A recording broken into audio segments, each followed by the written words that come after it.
Magandang buhay, mga kasimbahay. Panibagong araw na naman upang tayo ay magnilay. Samahan ninyo ako, ating pakinggan ang Ebanghelyo sa araw na ito.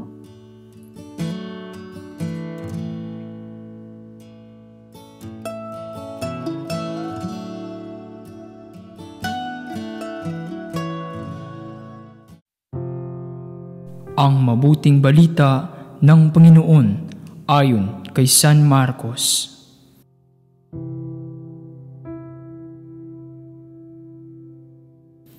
Ito ang mabuting balita tungkol kay Hesukristo na anak ng Diyos.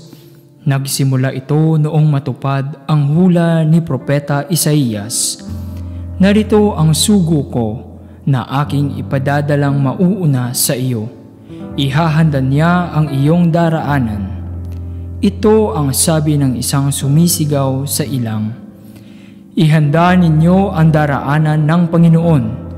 Tuwirin ninyo ang kanyang mga landas. At dumating nga sa ilang si Juan, nagbibinyag at nangangaral.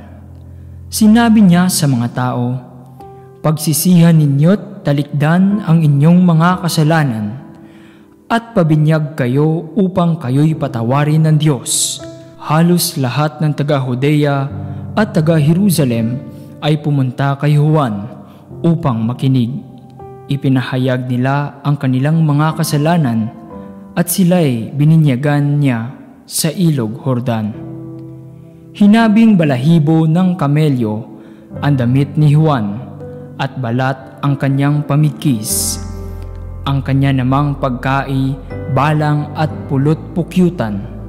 Lagi niyang sinasabi sa kanyang pangangaral, darating na kasunod ko ang isang makapangyarihan kaysa akin, ni hindi ako karapat-dapat magkalag ng tali ng kanyang mga panyapak.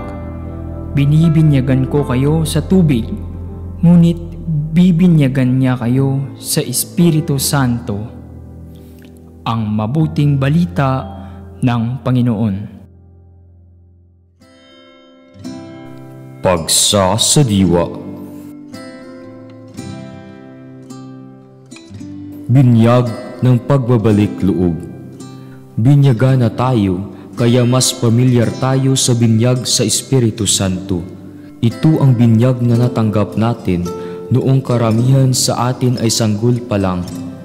Nananalig tayong ito ang nagmamarka sa ating pagkatao na hindi na mabubura. Ito ang marka ng Espiritu ng pag-ibig na nagsasaad na nabibilang tayo sa Diyos at wala nang iba pa. Ito ang nagbigay sa atin ng pribilehiyo na maging bahagi ng katawan ni Kristo, ang Santa Iglesia.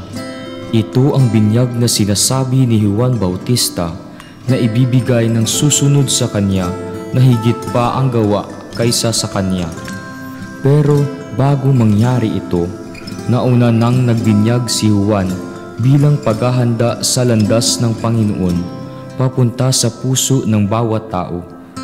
Batay ito sa isang ritual ng paglilinis ng mga Hudeyo na tinatawag na Tevela. Inilulubog ang buong katawan sa mikha, isang palanguyang konektado sa likas na daloy ng tubig tulad ng bukal, ilog o lawa. Buhay na tubig ito para sa kanila.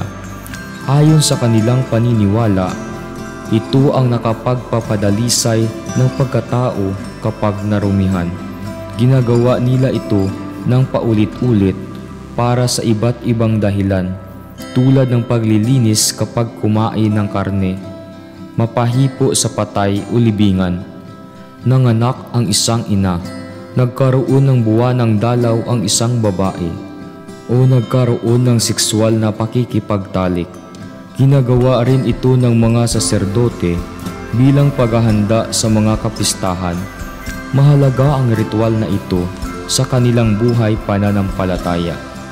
Kaya kadalasan, mikva muna ang ginagawa bago magpatayo ng sinagoga sa bawat bayan ng mga Hudeyo. Ito ang naging batayan ni Juan Bautista nang simulan niya ang kanyang misyon. Ang ilog Jordan ang naging mikva. paghahanda ng mga puso at isipan sa pagdating ng tagapagligtas ang layunin. Ang mensahe niya ay ang pagtalikod sa kasalanan. Sa pagtalikod na ito, ginabayan niya ang mga Hudeyo na humarap sa Diyos. Naging ritual ng pagbabalik loob ang binyag sa tubig. Nahugasan ang kanilang pagkatao para maging handa sa pagkilos ni Hesukristo sa kanilang buhay. Malinaw kay Juan Bautista ang kanyang misyon. Isa lamang siyang tagatuwid at tagapatag ng daraanan.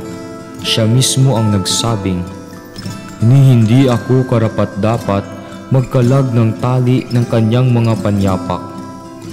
Alam niyang ang binyag sa tubig ay magbibigay daan sa binyag sa Espiritu.